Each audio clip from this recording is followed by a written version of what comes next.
talk about Kevin? I mean, a lot of people are concerned, you know, he's still a young guy. He's still pretty early in his career. This is the biggest test. Can you talk about where you feel he is in relation to the elite in the division and facing this stiff of a test right now?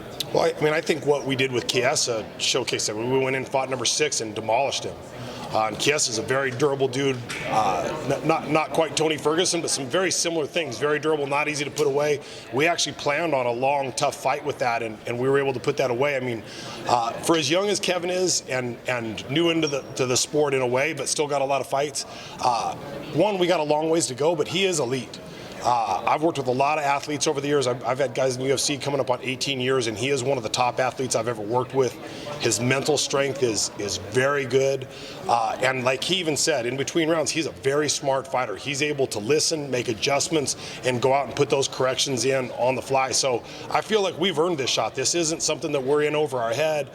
We're very well prepared. We've been working for this since we started working together 4 years ago, and we expect to go out and win a belt. Can you talk about prepping for a guy like Tony Ferguson? I mean, such a unique skill set. I mean, creative, kind of hard to predict. I mean, how do you get ready for a guy like that? Well, I think the biggest thing is in any fight, you can go down a rabbit hole with that, trying to prepare for everything somebody might do. And our goal, honestly, is to go out and lead the dance. We're not out there to let Tony and see what we can do to defeat what he's doing. We're going out to push the pace. We're going out to set our game plan in motion and make Tony fight our fight.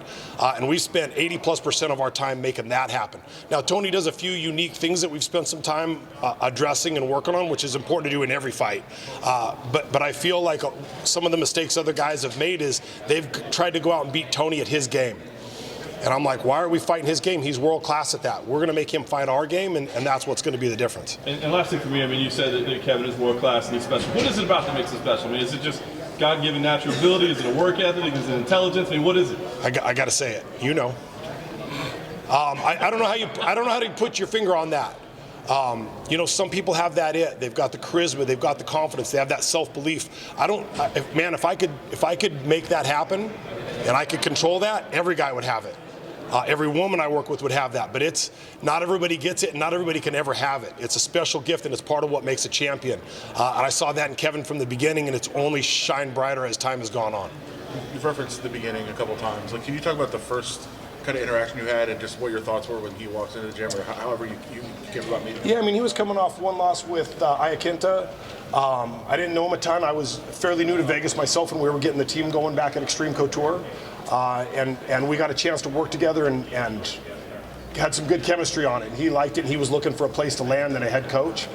So we sat down and talked. He actually asked, hey, do you mind if I bring my dad down? And we went, sat down, and had some coffee, and set out a game plan. Like, hey, let's give it a go and make sure we fit. Which was a big thing to me. I want to make sure, like, you know, when you're going to go into battle, there needs to be a certain chemistry to go a long ways. So we said, let's work on it for a little while, and we've had a hell of a run. We fit very well, continue to grow and get to know each other. And I feel like right now with Dewey Cooper in the corner, myself, Corey Goodwin, our team is really meshing and hitting on all cylinders.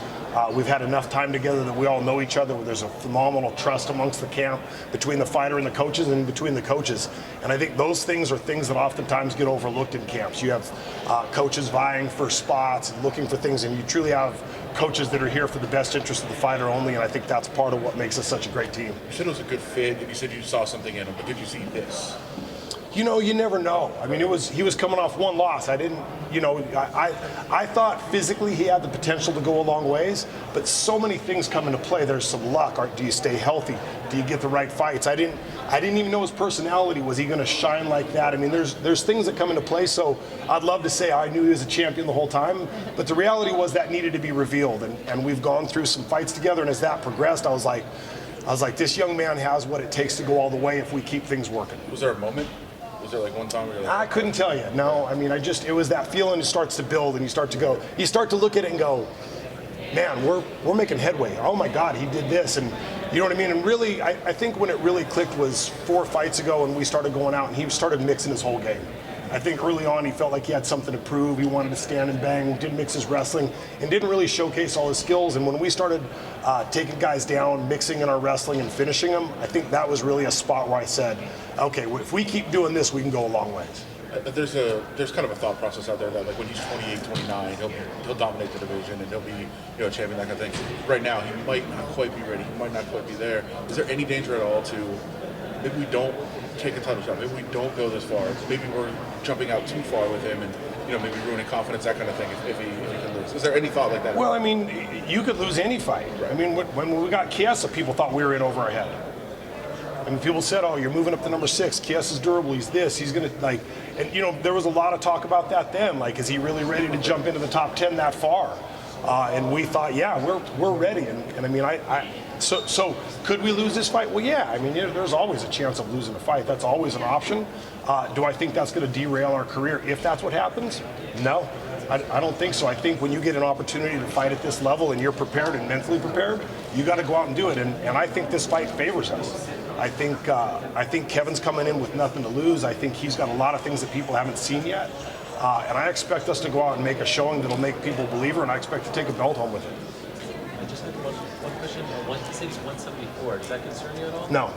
We've done this every camp. He's a huge dude. I mean, I would venture to say Tony's probably not a lot smaller at this point. I mean, you're talking about the big guys in this division. They all have tough weight cuts.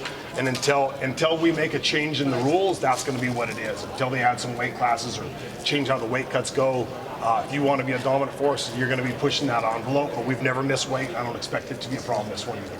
Did he actually eat tiramisu last night, or was that a joke? I wasn't with him. He may very well have. Probably a double helping if I know him. Thanks, guys. Yeah. Thanks.